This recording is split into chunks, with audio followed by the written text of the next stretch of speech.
ফিরছিল ছাত্রী, রাস্তার মাঝে ছাত্রীর প্রাইভেট পার্টে হাত। ভর দুপুরে শ্লীলতাহানির অভিযোগে চাঞ্চল্য। অভিযুক্ত যুবককে পুলিশে ধরিয়ে দিল উত্তেজিত জনতা। কসবার ছাত্রী ধর্ষণের ঘটনায় তোলপাড় রাজ্য রাজনীতি। সেই ঘটনার রেশ কাটতে না কাটতেই এবার বারাসাতে ছাত্রী শ্লীলতাহানির ঘটনা ঘটল। ভর দুপুরে বারাসাতের 12 নম্বর রেলগেটের কাছে টিউশনি পড়ে ফেরার পথে এক ছাত্রীর ওড়না ধরে টান দেওয়ার অভিযোগ এক যুবকের বিরুদ্ধে। এমনকি ওই ছাত্রীর শরীরের আপত্তিকর জায়গায়ও হাত দেয় বলেও অভিযোগ। রবিবার সকালে এই ঘটনায় যথেষ্ট চাঞ্চল্য ছড়ায় এলাকায়। বারাসাত 12 নম্বর রেলগেট এলাকায় ওই ছাত্রীর কান্নার আওয়াজে অন্য দোকানদাররা এসে ছেলেটিকে ধরে ফেলে। অভিযুক্ত যুবক পালিয়ে যাওয়ার চেষ্টা করে। সকলে মিলে ওই অভিযুক্ত যুবককে ধরে পুলিশের হাতে তুলে দেয়। পুলিশ অভিযুক্ত যুবককে আটক করেছে। আমি বলেছি, দেখ তুই এরকম কেন করছিস? যখনই আমাকে ধাক্কা দিচ্ছে তখন আমার যারা সহকর্মী যারা আছে এখানে পাশাপাশি দোকানদাররা, তখন সবাই ছুটে এসছে। কি হয়েছে ওর গায়ে হাত দিলি কেন? দোকানদারকে মারলো? হ্যাঁ, ওকে জিজ্ঞেস করছি তোর বাড়ি কোথায়, ও বলতে পারছে না। একবার বলছে মধ্যমগ্রাম, একবার বলছে বসিরহাট, এরকম 3-4 জায়গা বলেছে। এই বিষয়ে নির্যাতিতা ছাত্রীর সহপাঠী বলেন, অভিযুক্ত রাস্তা আটকে ওড়না ধরে টান দেয়, শরীর স্পর্শ করে। প্রতিবাদ করলে বলে একটু রসিকতা করতেই এই ঘটনা ঘটিয়েছে সে।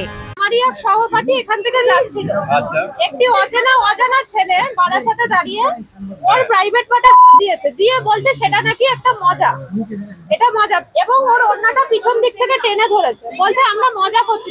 মেয়েরা ছেলেদের সঙ্গে মজা করে, ছেলেরা করতে পারবে না? এটাতে কোনো কথা না। আমরা সাইড থেকে যাচ্ছিলাম, পাশের লোক যারা দেখেছে তারাও প্রতিবাদ করেছে এবং আমরা সহপাঠী হিসেবে ওর পাশে রয়েছি।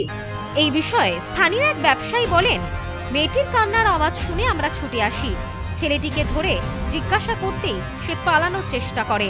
পরে পুলিশের হাতে তুলে দিই অভিযুক্তকে। প্রত্যেকদিন আমরা সকালবেলা দোকান খুলেছি,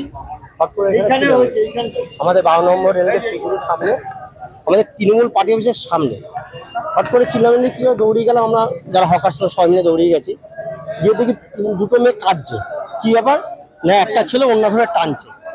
কি হয়েছে ঠিক ভাই? আমরা সঙ্গে গিয়েছিলাম, কি হয়েছে বোন, কি হয়েছে? বলছে দেখেন আমাদেরকে এরকম বাজেভাবে। তখন তুই কিরে? ও আমাদেরকে ধাক্কা, আমরা 2জন ছিলাম, 2জনকে ধাক্কা। তখন আমরা পার্টি অফিসের মধ্যে ভিতরে নিয়ে গেছি। নিয়ে বলছি বল তুই গায়ে দিয়েছিস কেন? মেয়েগুলো গায়ে দিয়েছে। এর মধ্যে আমার সাথে তর্কাতর্কি ধস্তে ধস্তে। ও বলছে দেখে নেবো, বুঝে নেবো। মেয়েগুলোকে আমরা এখানে যথারীতি বসিয়ে জল টল দিয়ে এইখানে ইতিমধ্যে রেখে দিয়েছি। ছেলেটাকে জিজ্ঞেস করো তোর বাড়ি কোথায়? ও কোনোভাবেই বলতে পারছে না নিজস্ব বাড়ি কোথায়। ও একবার বলছে আমতা, একবার বলছে আরিফবাড়ি, একবার বলছে মধ্যমগ্রাম।